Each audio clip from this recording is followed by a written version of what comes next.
I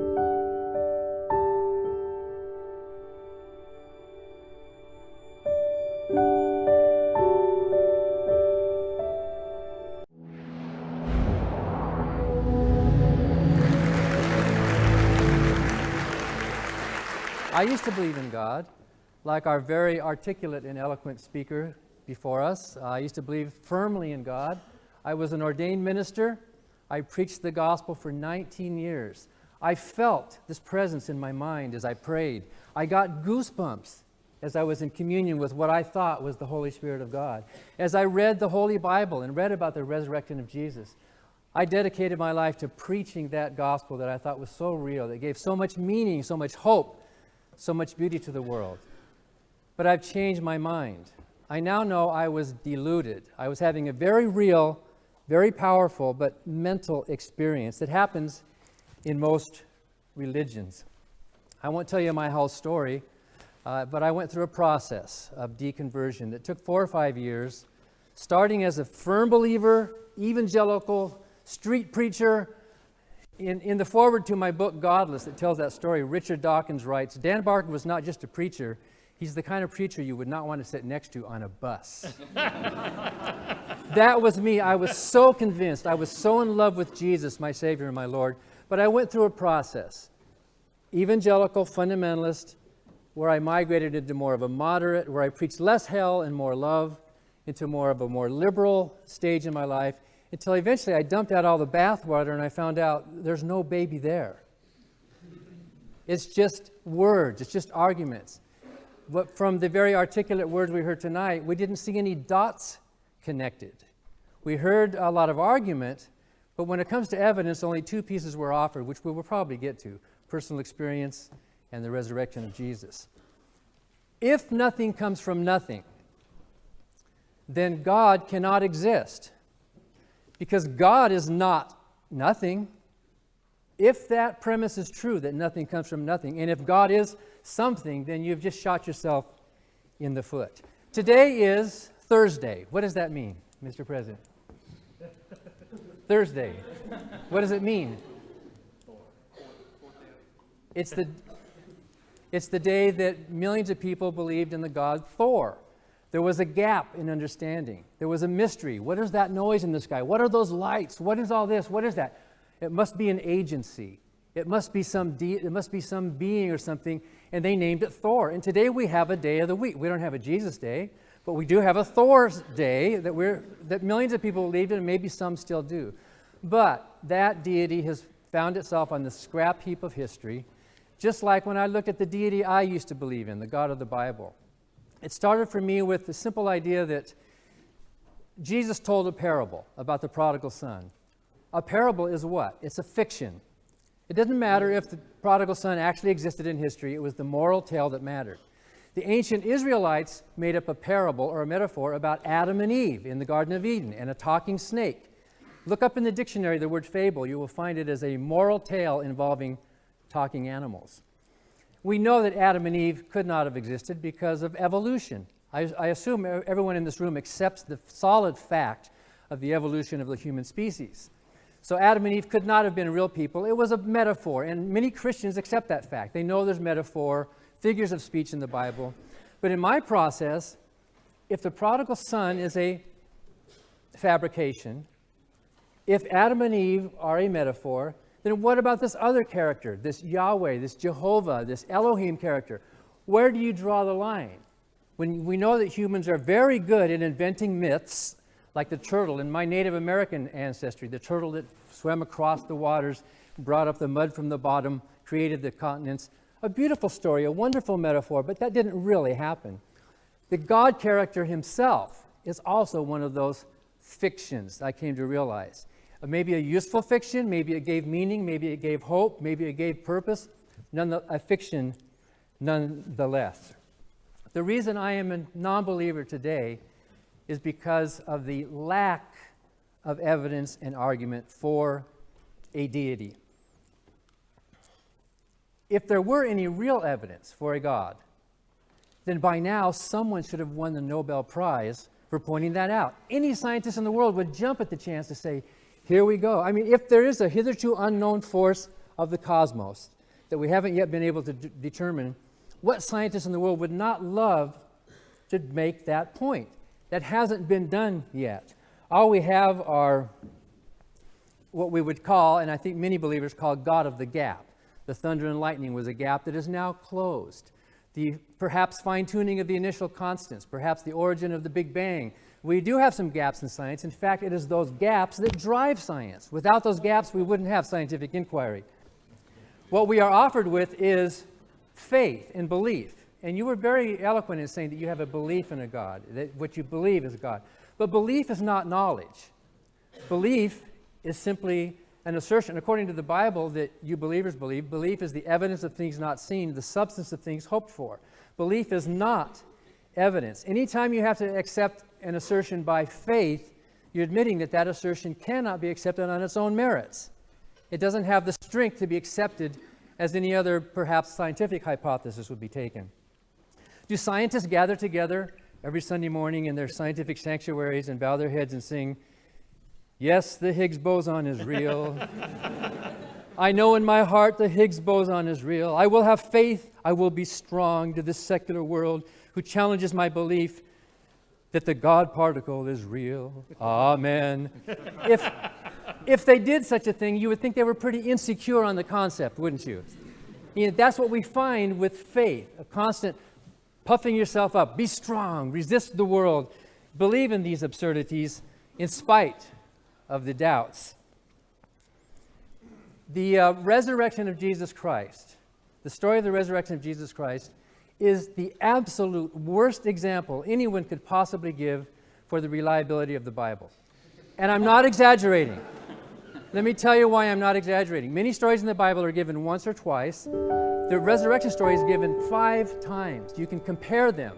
Scholars have never been able to reconcile those contradictory accounts of the resurrection of Jesus. And besides that, and there are many of them, was the tomb open or closed when the women arrived? What message did the angels give? How many angels were at the tomb? And so on. Besides that, we see through the development in the first century of the Christian myth that the earliest stories were simple.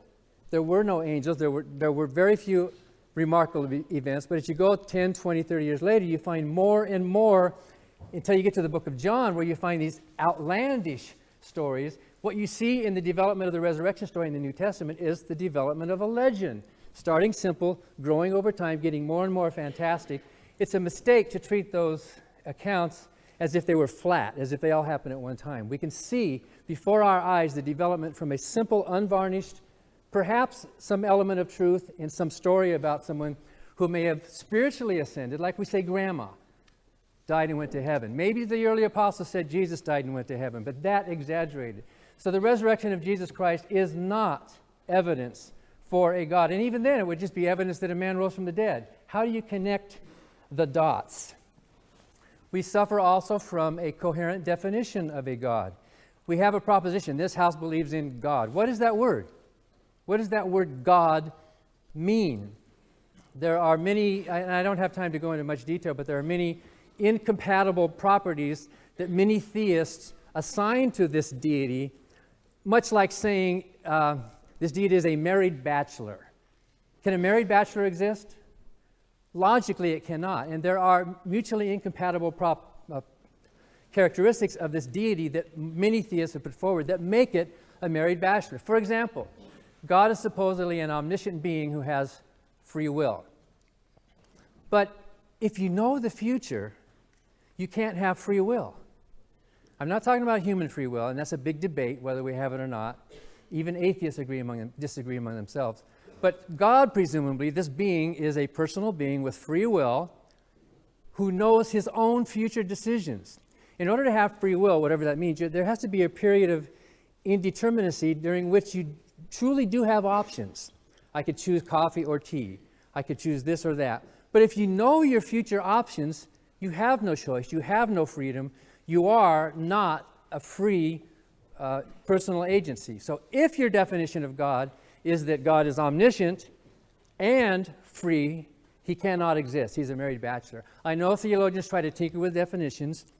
By the way, if God cannot change what he knows he's going to do tomorrow at 12 noon, that also puts some limits on his omnipotence, doesn't it? A lot of these arguments from design and teleology, for example, suffer from begging the question. It's rather like the man who is amazed. Look at how all these rivers were made to flow right along the state boundaries. How do you explain that? It must have been a massive feat of engineering, a huge economic development. How did they get those rivers to do that? Isn't that incredible? And yet that's how a lot of this teleological thinking is among how did the human eye evolve? How do you explain that? There must have been design behind it. It does look like design, doesn't it? Those rivers look like they were designed to flow right along those boundaries. It's an upside down kind of thinking, and in a sense begs the question. The whole idea that in some of these teleological arguments that complexity requires a designer, and Richard, somewhere here, pointed out in his book, The Blind Watchmaker, anything that is complex enough to design functional complexity, any deity who could design has to have a mind that is at least as functionally complex as the thing that he designed, right?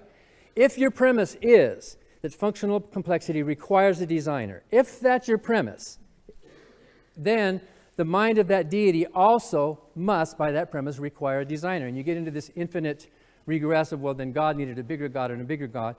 I think most scientists prefer to just stop with what we do know rather than speculate endlessly about a mountain of turtles. Another lack that takes against the evidence for existence of a God is the lack of agreement among believers. If there is a deity that you love and care about, why do no two believers agree on any social or moral issue? You name it. Gay marriage, doctor-assisted suicide, stem cell research, death, the war, you name these social issues we're struggling with. You find devout, praying, Bible-believing Christians on both sides of those issues. Paul wrote in the Bible, God is not the author of confusion. But can you think of a single book that's caused more confusion than that Bible? They don't agree. Why not? Why shouldn't it be clear? Why shouldn't this all-loving, all-caring deity make it clear to us? It is not. They have fought with each other over these issues. The 30 Years' War, which was based to some degree on the confessional differences over infant baptism and transubstantiation. People were killed. John Calvin had his friend Servetus killed over a simple misplacement of a preposition. The lack of agreement among believers is a serious problem towards the existence of an all-loving, all-caring God. And then, of course, the problem of evil.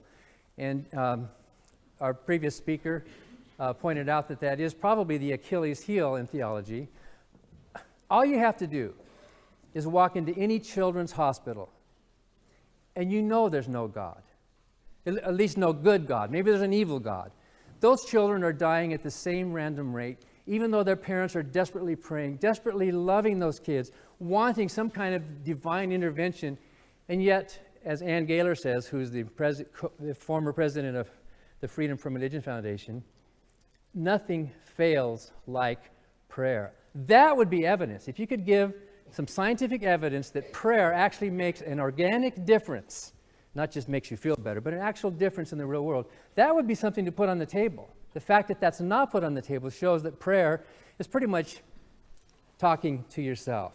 Finally, there's no need for a belief in God. Millions, tens of millions of people on this planet live happy lives, productive lives, moral lives, purposeful lives, lives of hope and meaning, without deluding ourselves that there are these invisible personalities populating some supernatural realm. We are quite happy, thank you, without that belief. Based on all of that, it is more likely to reject the proposition than to accept it. Thank you.